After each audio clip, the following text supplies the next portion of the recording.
শুনেছি ফিলিস্তিনে নাকি গুলি করে আমাদের মুসলিম ভাই বোনদেরকে পাখির মতো মারতে আছে।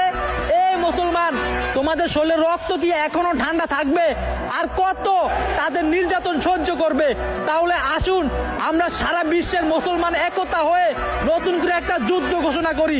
আর এই যুদ্ধে আমরা মুসলিমরাই পুরা দুনিয়াটা উলুট পালুট করে পালামু। সবাই বলেন কমেন্টে ইনশাল্লাহ।